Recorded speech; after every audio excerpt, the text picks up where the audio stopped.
Greetings, hello, and hey everyone. Welcome to BL Perspectives, presented by BoxLunch. I'm your host, Albert Lawerence, and my pronouns are he, him.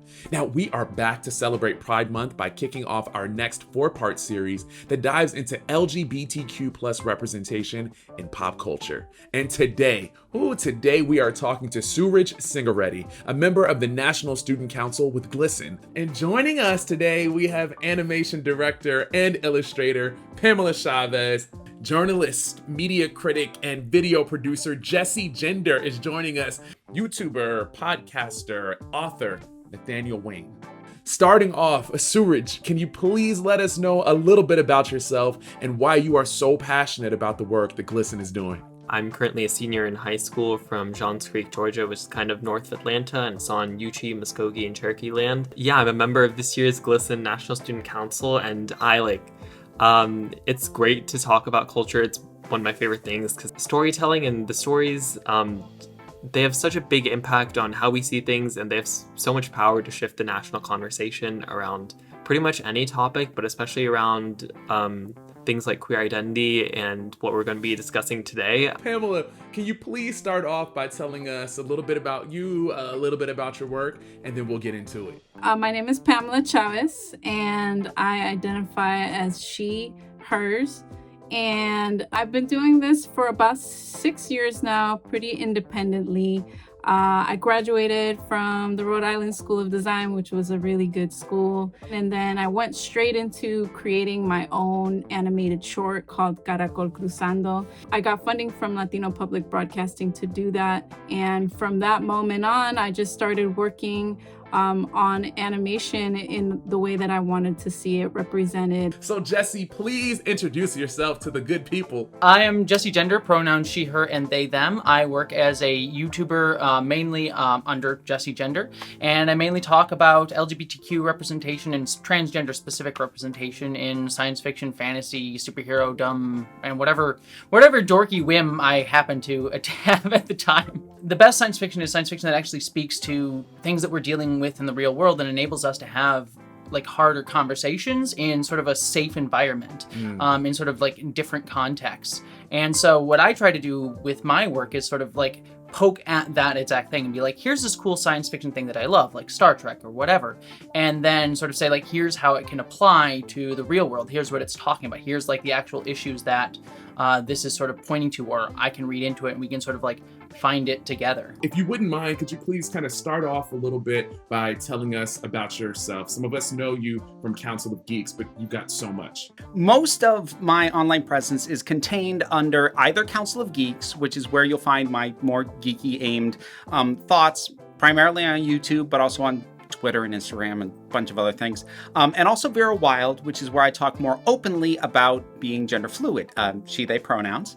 So between those two, you'll find pretty much all my stuff on way too many platforms, but I have just been marinating in all of this sort of stuff for pretty much my whole life. And I love to talk about it either on its own or through the lens of LGBTQ plus representation within these specific genres, or to talk about specific instances of it. When you think about queer storytelling and representation in creators, what kind of current pop culture moments immediately come to mind for you? Obviously, I know everyone's talking about it because the final season is coming out right now, but Pose on FX, it tells a lot of queer stories that we don't see often, especially like trans and gender non-conforming stories. It has a lot of the stories that are often passed over, and it even addresses some of like the transphobia within like the gay community in like the 1980s and 90s, which isn't really addressed in many queer shows.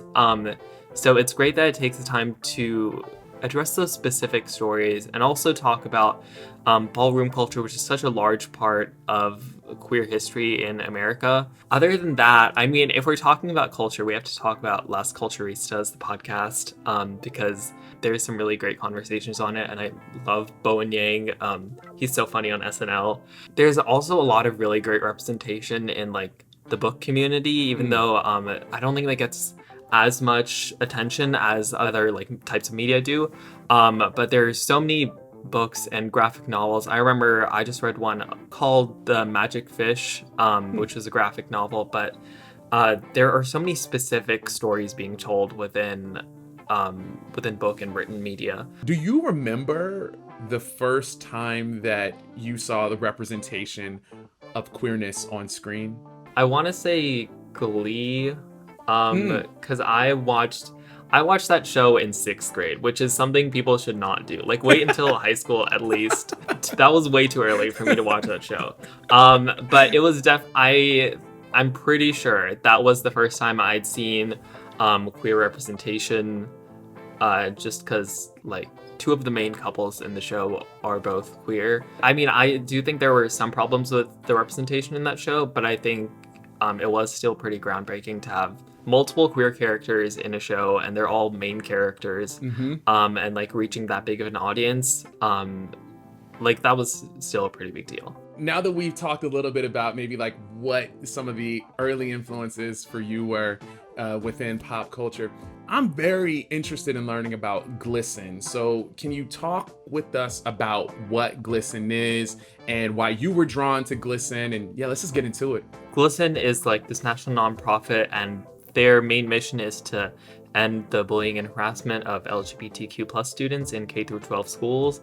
And they do a lot of stuff around that. They have a bunch of like action days, for an example, recently they had the Day of Silence. In addition to the action days, they also create a bunch of resources for GSAs and LGBTQ plus students and teachers. They also run the National Student Climate Survey, which is a survey that goes out every 2 years, just kind of gathering information on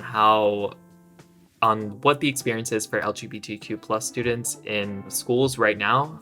So those are their main things. I think I was really drawn to them because there are very few organizations that I think take the time to work with like young kids, especially if their efforts are directed towards youth and like people in high school and even younger. And GLSEN was, I think, one of very few organizations that not only did that work, but had been doing that work for a while and really put their time and effort into making sure that work actually like created change. So joining the National Student Council was like really exciting just because I got to learn from all these other people on the council who like often knew so much more about me in like relation to like so much more stuff about like advocacy and about like helping the queer community than I did. But then also I got to work with this huge organization that was doing this amazing work on a national scale. And like often, like I'm very involved in my school's Gender Sexuality Alliance, and I love the work that we do there, but it's often just affecting like the queer community in my school, and that's pretty much the extent of our impact. So I really wanted to try doing something bigger, and I was really lucky to like get to be a part of the National Student Council, and yeah, that's kind of how I got involved in the first place. I'm listening to this and I'm thinking, this is a lot of work. This is a lot of work to do, right? So can you talk with me specifically about maybe some of the initiatives that you do? Because like when I think of like that massive mission that GLSEN has, where does one even start? I think one of the main things we do is help to create resources. For example, discussion guides for movies is like something GLSEN does. I know they had one recently for The Prom, which we actually got to interview the 2 main actresses, which was really cool. And then in addition to that, they have different things like, how to take care of yourself during your holidays if you're staying with family all day, because some queer kids aren't necessarily as comfortable just like in their home environments, and schools might be like an escape for them. So like how to take care of yourself during the holidays. Something we've had a little more input on this year was kind of how GLSEN replies to like national news and stuff, because they do usually put out a statement in regards to certain things. So I know some of our council members have had some input on those things and like how they see it. We've also like given feedback on things like small stuff like the graphics on the Instagram page.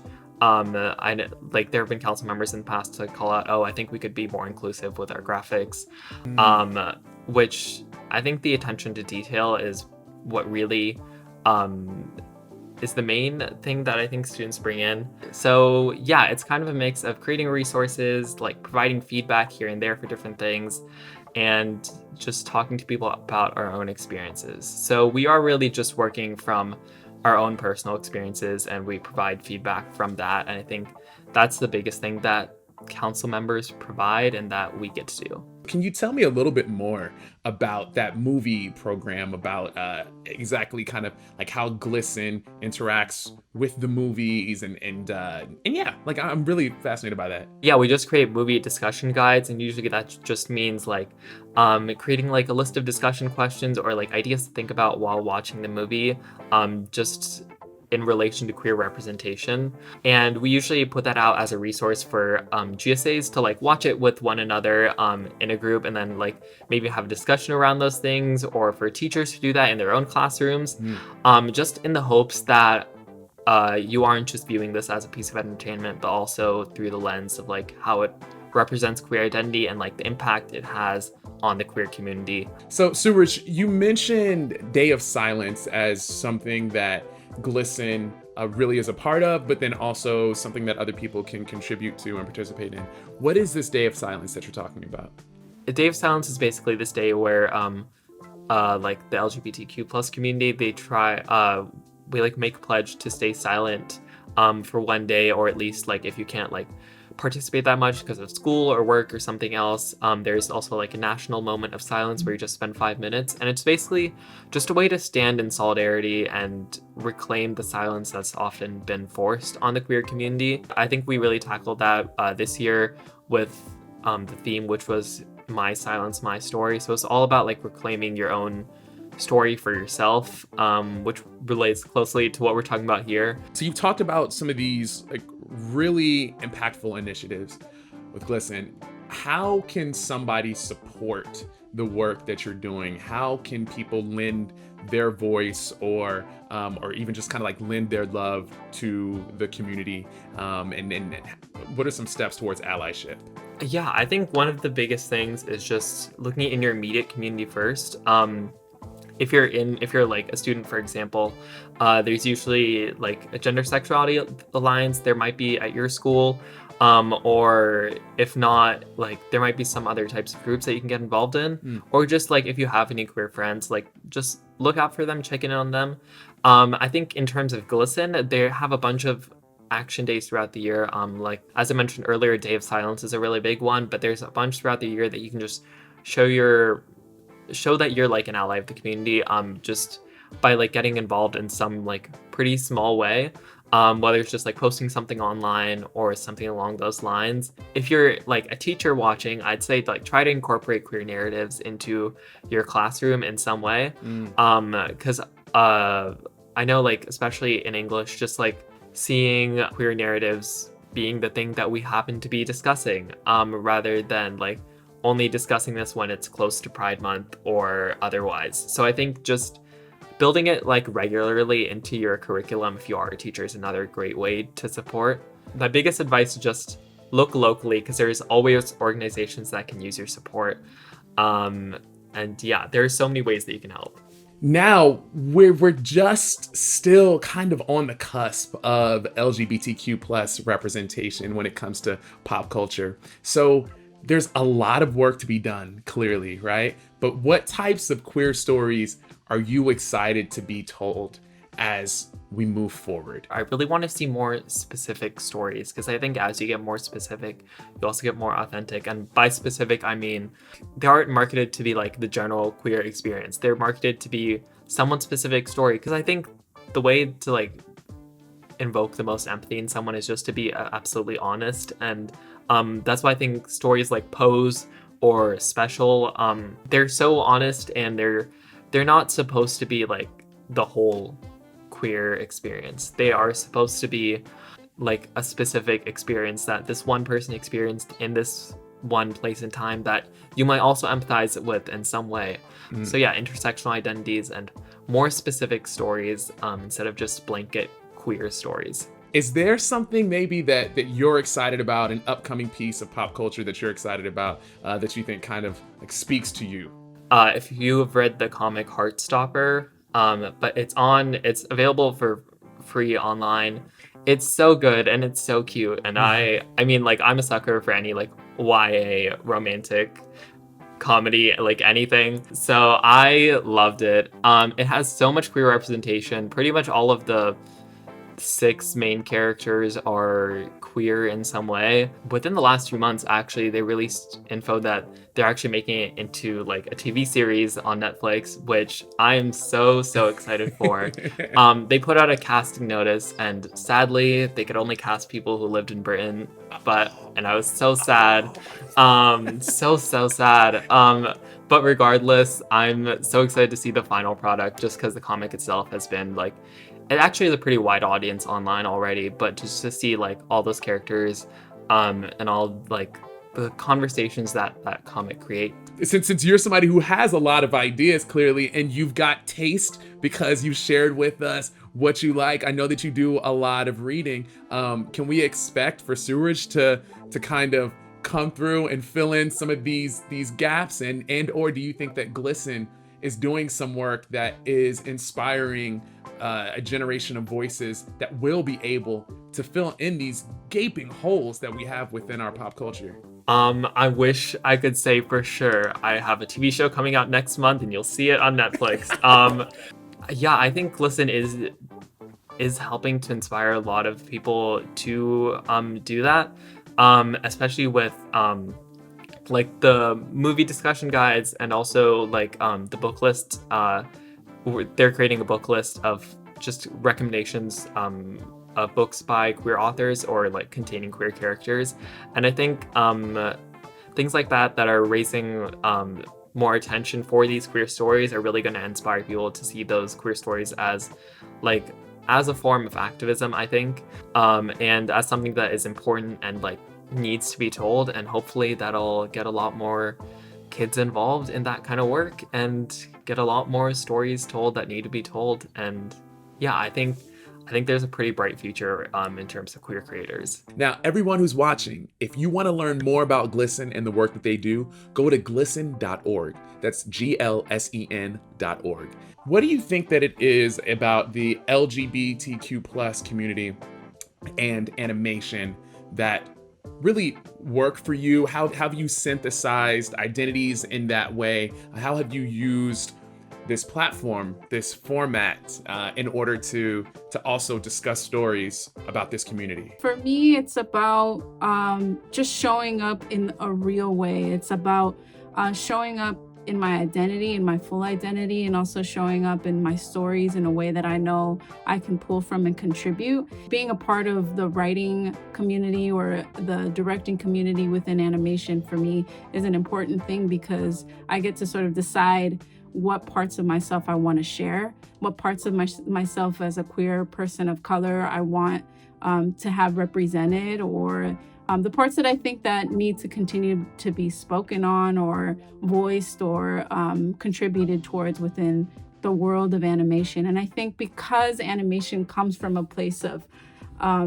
tickling the imagination, where it's about creativity, it's about the possibilities of what we can do, and also about fun and character development and good stories. And like, there's a really powerful avenue for there to be change in the way that we relate to each other. And we've seen it through the years. We've seen what animation can do and how it's also following the path of what's happening around us culturally in terms of what's happening in the courts with LGBTQ representation or rights. And I just feel like there's a lot to be said around the history of animation and representation of LGBTQ folks in the media. There's a phrase that you said that just like sent off fireworks in my head. You say that animation really can tickle the brain, it can tickle the imagination. And so since animation already has that innate ability within itself, why do you think that queerness in animation has been subtextual?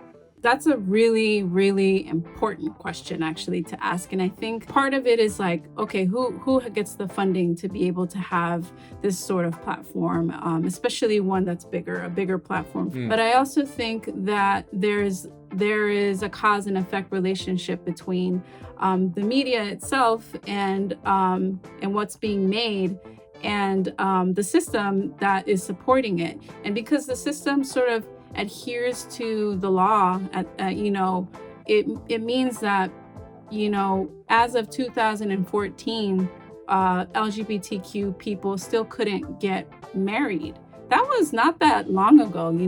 It's pretty recent. So I think there was a lot of fear within the system or the industry that wasn't opening itself to the representation that folks were ready to do. I think that the biggest example being Rebecca Sugar in Steven Universe, and she's expressed this and expressed her journey pretty publicly around how difficult it was to get that scene between Ruby and Sapphire on screen, and how difficult it was to get that approval. And so I think culturally, artists were ready. We were like, we've been here, we've been trying to get these stories out, like we're creating these things. We want our imaginations to be let free and to run wild. We need the industry in a way to like be there to catch up. But I also think that because of social media and our access to platforms like this one, platforms where we can just put our work out there, we kind of started to move the needle a little bit faster when it comes to that representation being allowed within the industry. You were talking about Steven Universe, and you mentioned the scene with Ruby and Sapphire. Can you kind of briefly give us some context about that scene in case there are people who are watching this who maybe is not familiar with that scene, maybe isn't familiar with Steven Universe? Can you kind of quickly tell us what the significance of that scene was as well? It was really, for me, one of the first times that I saw LGBTQ representation in cartoons in a physical way, i.e. like they were kissing, and it was a big deal. So it stands out, and I think that it since then has become this sort of iconic moment within the LGBTQ like community. And I think just in general, just people who are acknowledging like what that show was for the sort of voice that it had and the impact that it had, especially because it had, I think, a creator who also identified as non-binary or bisexual. Big props to that show and everything it took for that moment. I think Legend of Korra also is up there with Steven Universe, because at this point it's been some time since the Legend of Korra, but it was also another moment where I think that folks were starting to tap or knock on the door of like, all right, we're gonna just drop this information here. We're just gonna drop that these two characters are together, and then we're gonna like end the show. And it's a pretty big mic drop moment, but it also kind of it feels like a baton passing, kind of like, all right, what's next here? What are we gonna like? Where else can we push this type of content, and then how is this going to be received? I'm going to ask you, what shows are you talking about? What other projects do you see as really carrying the torch as being shows that you are proud of, shows that you think are really killing it right now in terms of representation? The reboot of She-Ra has been really dope because it's not just one character. It's going on in that show. Like there's a lot of queer representation in that show, not only in the main characters but also in other characters. And I just think that the way that we're starting to nuance the representation is really important. It's not just about the characters being queer, but it's about, for me, it's also about storyline. So I think that whole avenue is open right now. There's a possibility for there to be a lot of conversations about the type of things that we face that may seem nuanced and may seem just specific and particular to our lives, but are actually pretty universal. So some people believe that bad representation is better than no representation. But given how you just talked about the importance of making sure that whatever you're doing is actually doing something to progress to help a community versus just having something there, I want to know, where do you sit on that thought? Bad representation, better than no representation? man, can we just not have bad representation? Can that be a third option? Just like cross out the first one. I want to just have pretty okay representation and then like awesome representation. No, I mean, I think I know what you mean. Okay, here I'm gonna play a little bit like of a devil's advocate for bad representation being good. Is that it records like a sense of our history. It records a sense of like time. It records what's happening and different perspectives and different voices, regardless of what good is supposed to mean. I think that for me, good representation means that it's somebody who is representing a community in a way that sheds light on things that haven't been spoken or perspectives that feel genuine and authentic and heartfelt. For me, it's important for that type of contribution. I think that the representation of LGBTQ characters have leaned into negative stereotypical tropes of like overly flamboyant characters or characters who are made fun of, and that's the only way it's okay for them to be gay on screen, or characters who are the butt of a joke, or characters who just, I guess, like the representation in general just becomes something far from actually being a contributing member or voice within a storyline. If you were to take an old series and reboot it today, but really incorporate queerness in a big way, in a very out way, what series would you be interested in doing that with? And I can't wait to hear like the Pamela take on this. All right, so I'm gonna do this. What if Mickey Mouse was gay? What if a lot of the Disney characters were gay? What if in Winnie the Pooh, Eeyore was gay? That would flip everything. You know, I feel like I think that because we like reference Mickey Mouse and Minnie Mouse as like this couple, right? And it being like this show that's been around forever, I feel like it would totally impact, I think, childhood narratives of what is possible within the world of like love. When we think of cartoons and we think of animation, for me, and maybe it's like dating me or aging me, I think about, Mickey and Disney. That's what I think about first. And if I think about those classics being turned upside down on their head, and these characters were actually like queer or had queer family members or expressed their love in that way, I feel like, man, like, what are we saying about imagination? What are we saying about like kids and how expansive we could see love and how we treat each other? I wanted to say that just because I feel like I wanted to go to the root, almost to that classic place where we think of cartoons.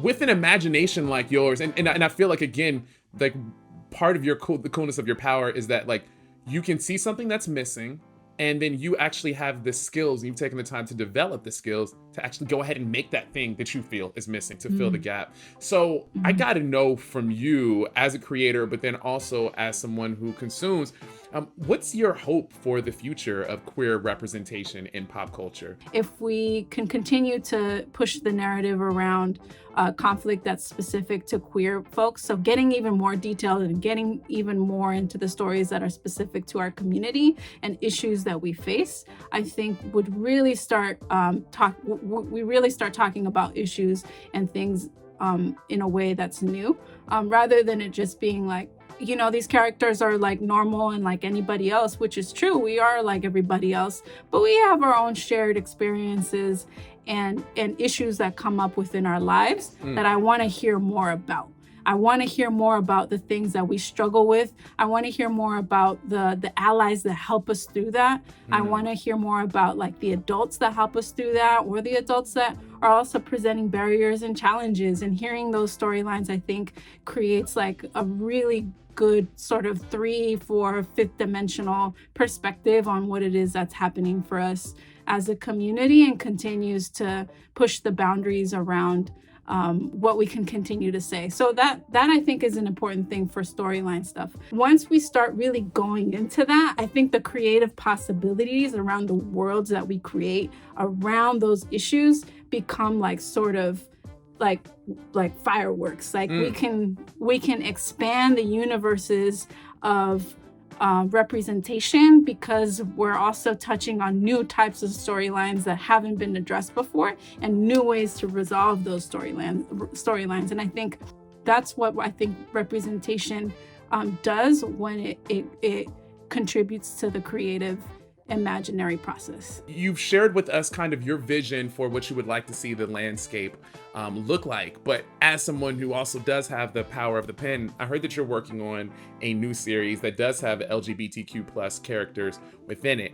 Can you tell us a little bit about that series? I'll share the first one, which is called The Midnighters, and it's a episodic shows or series that I'm co-writing or co-creating with live action director Aurora Guerrero, who's super experienced in the world of live action. And we've been sort of brainstorming around and creating this story around 4 queer Latinx characters who are tasked with saving the world, except they're all dead.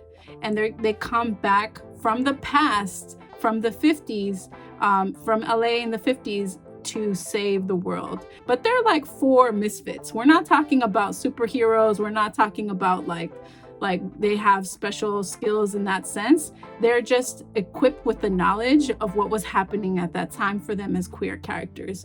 And so they get to time travel between their world in the afterlife and the world that we're in today.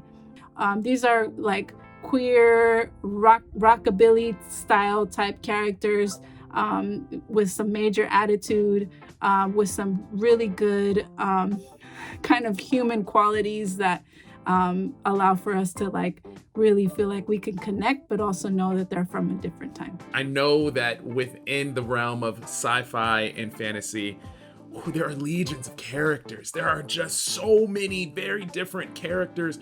So I would love to know from you, who is your favorite queer character in the sci-fi and fantasy genre? And I gotta know why, because there are some gems to pick from. This question actually, for me, kind of has 2 answers.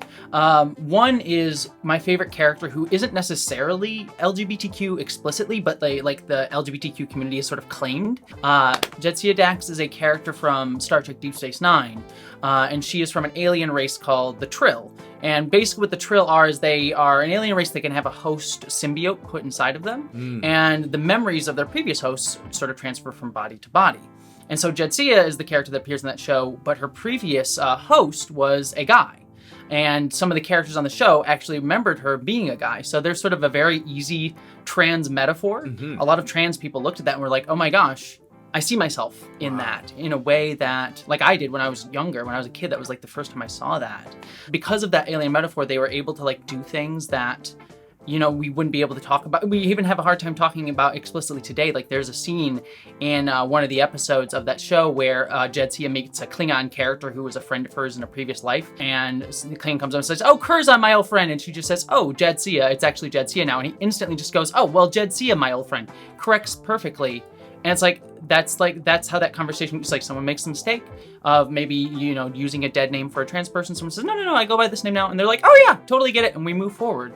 And that's something that even today that's been so politicized. To see it in the 90s was great. And then the second answer to that question as explicit representation, because now we're at a point where I feel like we're starting to see LGBTQ representation become more explicit, be more upfront in our science fiction. And my one that I always go to is another sort of trans but also bisexual character named Nomi in Sense8. That character Nomi, she was a transgender woman, but she was also a hacker. And what I loved about her character was that she was never defined by her transness primarily, or her bisexuality.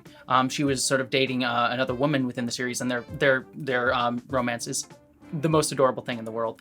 But that never defined, like she was more defined by her ability as a hacker within the plot of the show. And it was never like, oh, look, she's the trans character within this narrative. Like her transness and her bisexuality informed her character, but it never defined her character. And I found that to be just a wonderful way to sort of showcase what LGBTQ characters can be. Can you dig a little bit into Sense8? Just kind of like give people an idea of what was happening in that show, and why do you think that a show like that was able to connect in such a strong way? Well, the basic concept, and I should say, it is made by trans creators, the directors, the Wachowskis. It's another thing that I love about that. But within the actual narrative of the show, the whole concept of the show is a bunch of different people from around the world, from different cultures, different identities, all suddenly realize that they are mentally linked to each other. That they're I think there's 8 of them, they can share, they can talk to each other across vast distances. They can also take over each other's bodies and provide skills. So one person's a martial artist, and so she can sort of fight people as best she can for the other characters. But what that spoke to, and what I think really so many people in the LGBTQ community love that show for, and many other communities I should say too, is that it was showing how despite vast differences of identity and culture, we're all human and we can all connect. There were so many scenes in that show where characters just sort of sat down and spoke to each other about how much they connected across experiences. I come from a different world than you do, but I understand what you're saying. To use the trans character, again, Nomi character in the show, there's a wonderful scene that I adored in that show where one of the gay characters on the show that she's connected to is having trouble whether he wants to come out and sort of live his authentic self. And he lives in Mexico, where it's a little bit less accepted at the time the show came out to be openly gay, especially when you're an actor. And she sits down with him and says, when I was younger, I was bullied for just numerous different things, for being more effeminate. And it's one of the most heartbreaking scenes. And she says, but I ultimately learned that the person I was trying to be by trying to stick up with those boys and try to deal and fight back against them wasn't really authentically me. And the person that I wanted to be is who I am now. And that's made me live my best life. And he connects to that because the person I want to be is not who I am living right now. And that's what enables him to come out. And so that just connection across cultures and identities is just so prevalent through that show. And it's done in such a beautiful celebratory way that I think that just speaks to the LGBTQ experience about how we can find connection within our community despite all of us coming from vastly different identities, but also just the human experience too.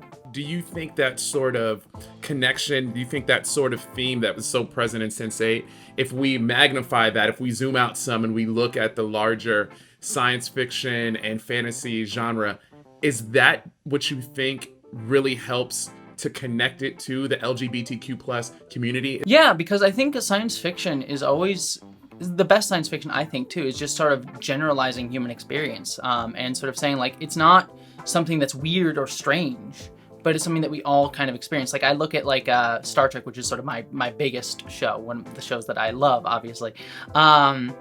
That show is all about, taking human weird experiences and extrapolating it out into alien metaphor.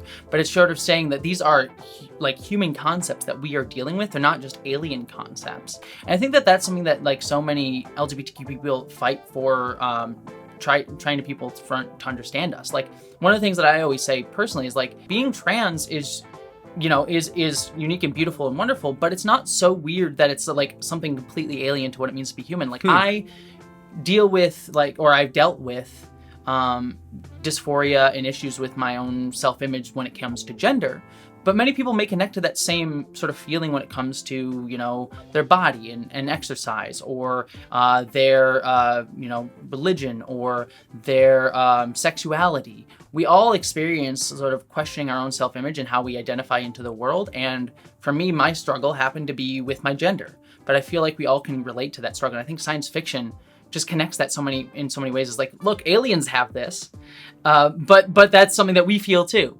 And I think that we can connect to. Can you talk about some more examples within the fantasy community, whether these are properties, shows, books that you feel are truly doing it right, or some that maybe leave a little bit to be desired? What's interesting about fantasy It is not always, but like Harry Potter being an exception to this, but a lot of the time with fantasy, it tends to take place in medieval environments to sort of like represent sort of older times in human history, in which case LGBTQ communities look different, and we're either stigmatized differently or not stigmatized at all or stigmatized more. So I look at something like, a good example would be, I think Game of Thrones, on the whole, does your sort of LGBTQ representation very, very well. There are many characters in different, and I think part of that too is there's so many different ones as we've been talking about in many different cultures within that show. So we have cultures like the Greyjoys in that show. There's like characters like, yeah, we sleep with women. Who cares? What does it matter? Like, who gives a crap about, you know, me sleeping with a woman, whether I sleep with a guy, if I'm a girl? It doesn't really matter to that culture. And I think that that's sort of really cool to see that. But then you sort of look at something like in other areas of Westeros, you'll see characters who are, if they are gay or come out as gay, it's sort of seen as much more stigmatized. So like Renly Baratheon in the very first season of that show, going way back to the beginning of Game of Thrones, he had to hide the fact that he had a gay lover in order to sort of like, I have to marry the queen so I can produce an heir and all that stuff. So there's a lot more stigma around that as well. And so I think Game of Thrones does it really well because it has so many disparate cultures within the show and so many different characters that it can sort of show how different cultures can stigmatize or destigmatize or sort of look at LGBTQ people differently. But then you have something like Lord of the Rings, which has not really had any sort of explicitly LGBTQ characters, at least not to my immediate knowledge within sort of the main canon. You can read into it. I think there's like a lot of like Sam and Frodo are like the gayest thing ever. If you like, they aren't stated as such, but dear heavens, they're so gay. And I love that, but because of when the show was, or when the books were written, when they came out, the sort of who got to write them, J.R. Tolkien. I love him. I got a Lord of the Rings tattoo on here, but you know he was a stuffy upper class British dude, so he might he missed some things, and so you sort of like, and also because medieval times sort of looked at LGBTQ identities very differently than they do today. So I think that it's a confluence of all those things, like who gets to write it, what the like era of the fantasy genre it's showing is. And sort of all those things.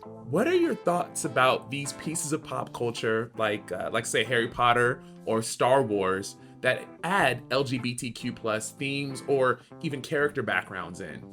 Maybe doing a little bit of retconning? I mean, I'm just going to throw that out there, and I want to see what you think. I think that there is something really valuable in taking a huge franchise like Star Wars or Harry Potter, and then taking characters who are so important to so many people within that franchise and saying like, hey, no, that character that you loved all along, you know, they are part of this LGBTQ community, even if you didn't know it yet or we weren't sure about it yet. I think that there's something really awesome to do that, because what it allows people to do who are fans of that sort of show or property, they can be like, oh, I've never been exposed to LGBTQ characters, but I love this character, and now I can still love them.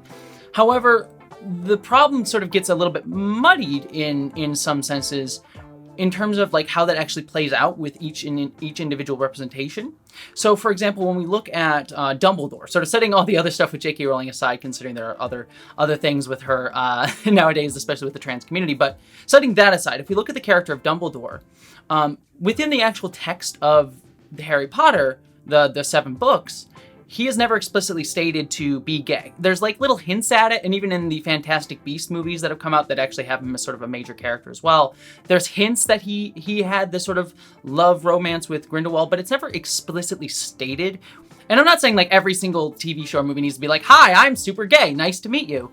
But it allows the people who are watching that like franchise and don't want or don't necessarily aren't exposed to LGBTQ people to not see it. So I feel like that sort of representation, if you're going to have that, you need to like actually put your money where your mouth is and actually show what that means and take that, you know, hopefully it's less of a risk today, but take that risk with your storytelling to actually represent the communities that you want to get. And I also have some problems with like creators trying to say like, get the accolades of saying like, look, I did the work of including a LGBTQ character, but not actually doing that. What do you think will happen in terms of representation in this genre in the future? Do you see more happening? Do you see more great things? And what do you hope happens? I feel like the thing that I want to start seeing, and what I think we'll start to see hopefully very soon, is I want to start seeing LGBTQ characters be the leads in science fiction and fantasy. You know, I've been talking about all the science fiction things that I really, really love. I mean, I love seeing you know, Star Trek and all these different franchises start including more trans and non-binary characters. But I want to see a transgender Starfleet captain, Ooh. for example. I will, like, when I watched Star Trek Discovery and they introduced the trans and non-binary characters, I literally sobbed while watching that episode. And if I ever hear that, like, they announce a new Star Trek show that has a transgender or non-binary, even just anyone from the LGBTQ community getting to sit down in the captain's chair, I know that I will literally just sob, because that representation, the getting to be the lead of the show, to have that authority, lends so much credence to the community and just gives us more role models to look up to. Like, I think of, for example, when I look at someone like Catherine Janeway from Star Trek, you know, she means so much to so many women. Like, there are so many women in science, in STEM, that say, part of the reason that I joined STEM was because of Captain Janeway. And if you can see it, you can be it. And so, like, if you get to see a transgender character get to be the Starfleet captain, getting to be the lead of the show, getting to be that exemplar of humanity for this series, that just would mean so much. And then just sort of going on to the, you know, I've been focusing a lot on trans representation, but the thing that I really hope happens too is we start to see even more elements of the diversity of the LGBTQ community get shown within the breadth of science fiction. You know, there's not been a ton of asexual characters, for example. I'm not asexual, but I know that community really is calling out for more representations of asexuality, because we really haven't seen that. And even that asexuality is its own spectrum. I want to see more like polyamorous representation as well. The only show I can even think of immediately off the top of my head in science fiction that I think has that, but Sunset you can kind of argue does, but the only explicit version of that I think is like The Expanse. Has like a very, very healthy, very loving, very caring polyamorous characters, and very like ethical polyamorous situation. That is part of what it means to be the LGBTQ community. Like, we don't, as we talked about, we don't all represent the entirety of that community. I don't represent every single one of those letters, but we all come together in a shared sort of struggle and shared identity. And I think it's important to sort of like we try to share that sort of representation with everyone in the community, and not just be like, all right, I got my representation, now we're done. It's like, no, we need to keep pushing that forward. In superhero stories, we know that there are often prominent themes of alter egos and concealing identities that many have, you know, speculated and drawn sort of parallels to the queer audience and to the experience of being queer. Can you talk with me a little bit, talk with us, and sort of like break it down for us a bit in terms of why are those parallels so often made? Certainly, prior to more recent times, there was definitely a connection to be drawn between a superhero having to maintain a secret identity and not make their superheroics known and who they actually were, with being closeted with whatever you are on the LGBTQ plus spectrum. Now, as time has gone on and it's been safer, broadly speaking, at least where I live in America, to be more open, that connection doesn't quite always need to be made in that specific way. So the X-Men has had the explicit connection drawn in particularly the second X-Men movie, where what makes it a little bit more direct of an analog with mutants is that there's nothing that happened to them that made them this way. There wasn't some scientific accident. They didn't develop these powers. They didn't go and get a magic crystal or whatever. It just happened. This is just what they are. And people are afraid of them because of that. That can be a very strong connection with the LGBTQ plus experience. For me personally, I actually find a lot of connection with Spider-Man in specific, because what's interesting about Spider-Man, especially within the Marvel universe, is other than the X-Men, he's pretty much the only superhero who doesn't have a great reputation with common people. He's constantly being bashed in the media. He is a scapegoat. And while he has the generic superhero reason for not revealing himself, the idea of I'm putting my loved ones in danger, there is also the fact that he knows he doesn't suspect, he knows that certain people who are near and dear to him will not accept him, because he knows that his aunt is frightened of Spider-Man, and he knows that his best friend Harry Osborn hates Spider-Man. And you can definitely draw a comparison to someone who needs to come out, because coming out isn't really a choice. It's something you need to do. At some point, you need to live your truth, because otherwise it just damages you. But there's definitely a connection to be made with someone who is not able to come out because they know that people who are dear to them are not going to be okay with who they are.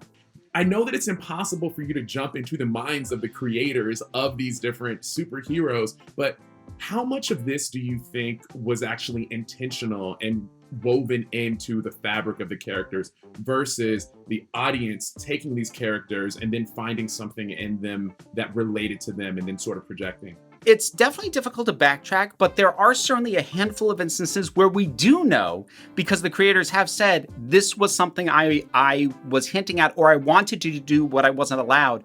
Chris Claremont, who wrote X-Men for a very long time, is a perfect example of that. Two of his original creations, Mystique and Kitty Pryde, he has gone on record as saying he wanted to introduce LGBTQ plus elements to these characters. Mystique, it's kind of there in her inherent ability to shapeshift, but he really wanted to dive into that deeper. And he was always intending to have Kitty Pryde, Shadowcat, be bisexual. So there are some who definitely do it on purpose. But Stan Lee was very upfront about the fact that when he originally thought of mutants as a concept, it was a shortcut to get around the fact that he didn't want to have to think up a new origin for every single hero they were ever gonna introduce.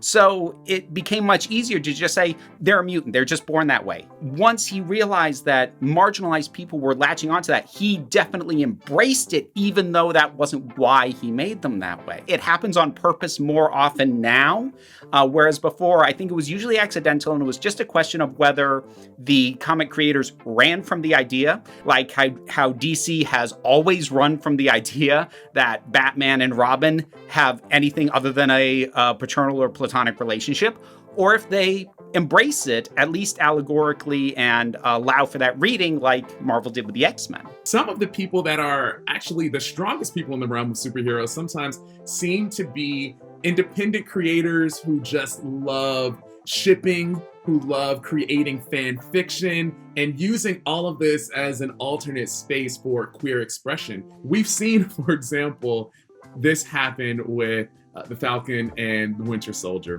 What do you think that it means for a community to rally behind these characters and to, create their own narratives, such as, leaning into the fact that perhaps Bucky is bisexual? Why do you think that a community would do that? It is largely from a lack of exploration of these things in the actual text of these properties. So it's not that surprising that an underserved market is going to find ways to adapt and reshape the things that they love into something that speaks a bit more to them. For the most part, I say, leave it alone and let people think what they want to think. I don't think there's really that much damage in giving the wiggle room for headcanon.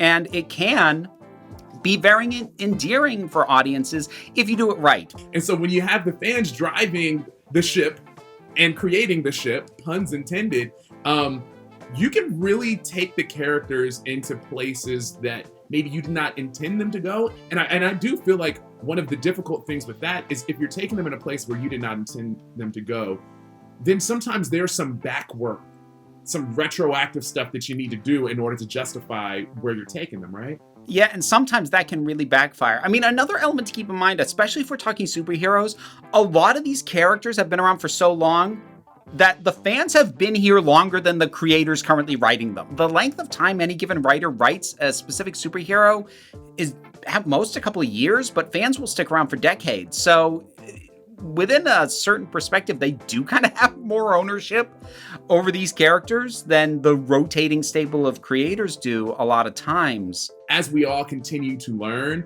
and as we all continue to have more respect for and more appreciation for and more celebration for diversity within the genre, it's better for somebody to at least just put the topic on out there, as opposed to being so afraid to touch it that we never get anywhere in terms of learning and in terms of celebrating. Yeah, because in a lot of ways, it kind of circles back to where we started this whole conversation. If it's not there for us to talk about directly, we have to do it allegorically. And while that's not without use, there is no such thing as a perfect allegory. So while I can make, or any LGBTQ plus creator can make a connection to the X-Men, to, as I did with Spider-Man, it's not actual representation. It's only a way for us to try and go, okay, well, it's kind of like that. If you can have that actual representation there, especially in a long form and theoretically never stopping medium like comic books, you never are out of time to keep improving it. Things have to be much more utilitarian in film. So as much as I love definitely the MCU, the Marvel Cinematic Universe, and it captures that really well, it is lagging behind. You know, we are going to be seeing come December with the release of the Eternals, the first, within the Marvel Cinematic Universe, we are supposed to be getting our first LGBTQ plus superhero character, which I am looking forward to. I'm also not really cheering or applauding because we're 20 whatever movies and over a decade into this franchise, so I can't help but think, yeah, it's about time. And I would expect people have the same opinion about how long it took for there to be a female-led one, or Black Panther with a black character leading one. So, like, thank you. We've been waiting for this. Took you long enough. So you think that even with the progress that's happening within representation in superheroes with LGBTQ plus community, do you think that that community is still also in danger of some of these tropes that, you know, have penetrated other portions of the genre? But the thing about talking about tropes is you're talking about patterns. And so what makes these things harmful is their ubiquity, is their overuse, is the fact that they happen so often that you're kind of more surprised when it doesn't happen than when it does. So, like, a good example of that is, for a very long time, lesbian and female bisexual characters, and not just in comics, but in pop culture in general, were not as uncommon as you might think, but they were almost always villains. Haha, okay. So that became a running issue. And again, in any specific story, you'd be like, okay, whatever. But then you'd step back and look at the pattern and go, oh, you do that a lot. Or with things like trans characters being inherently deceivers and also frequently villains. Definitely, there are a lot of tropes that are specific to LGBTQ plus people. Probably the most infamous being what's called bury your gays, which is just how disposable frequently LGBTQ plus characters are, which is partly a side effect of the fact that we are so rarely the lead characters and we're almost always supporting characters. So I want to give you the opportunity, give you this platform and ask you to pitch us like the next big LGBTQ plus superhero story. Okay, here we go. So I am going to go with the take that I would want to do to lean even more into the LGBTQ plus aspects of one of my favorite characters, which is one we have even brought up already in this conversation, and that is Mystique. Now, as far as actual storyline goes, I would say just adapt Brian K. Vaughan's run when he did a Mystique title. And what that was, in brief, is she was basically running Black Ops for Charles Xavier. Because as much as Charles Xavier believes in a lot of ideals with the ability of humans and mutants to live together, and as much as he brings up the X-Men and trains them to embody those ideals, he's not naive. And he does recognize there are some things that need to be looked into, frankly, spied into, and maybe even done that really he can't do and he can't send the X-Men to do because it reflects too poorly on what it is they are meant to embody and what they're meant to be pushing for. So Mystique is doing the kind of just skullduggery work that he cannot have his X-Men do because it would taint them and their mission too much. So it's very espionage, which really leans into her abilities as a shapeshifter. As a gender fluid person, I do believe that you can explore her gender fluidity in a way that does not require a romantic interest.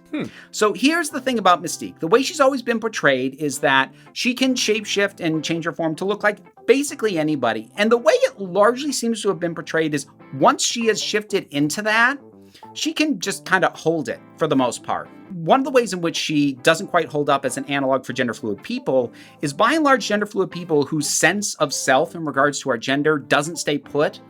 We don't have control over that. We can't just decide, I feel more feminine today, I feel more masculine today, I feel in the middle and neutral or non-binary. It is what it is. And I would want to bring that in, that unless she is concentrating on a specific form, what she is just going to shift as her gender fluid sense of self shifts. So when she wakes up in the morning, by default, she may simply appear more masculine. She may simply appear more feminine. She may simply appear more androgynous simply because that's the personal sense of self headspace that she is in at that moment. And she doesn't have control over that. Now, she can exert and force control over that to make herself look, like other people, like a shapeshifter, just like, and this isn't happening to me today, to be clear, but just like if, for instance, I was feeling more masculine, I could still forcibly put myself in makeup and a dress and all this other stuff. But underneath that, it may not match with my current sense of self. And this is something that could be done without drawing a ton of attention to it. You could just do it. It could just be what happens when she isn't purposefully trying to look like something specific. I mean, you've just given us quite a vibrant idea of something very hopeful for the future of the superhero genre. But do you happen to have any other hopes for the future of representation in pop culture? Like at the end of the day, what are you hoping to see to be like the next level of progress? For me, like the end point of representation is normalization. Is when an LGBTQ plus character appearing in something mainstream intended for all audiences is no longer a headline.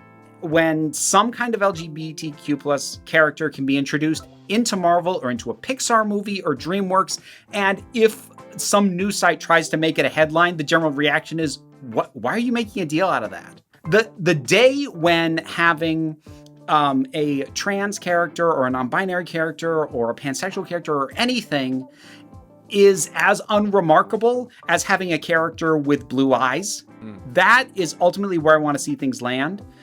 That's a very slow process, normalization is, but I am and have been seeing for a long time the general trend in that direction, which means that the people who are railing against our very presence and the acknowledgement that we exist are trying to beat back the tide.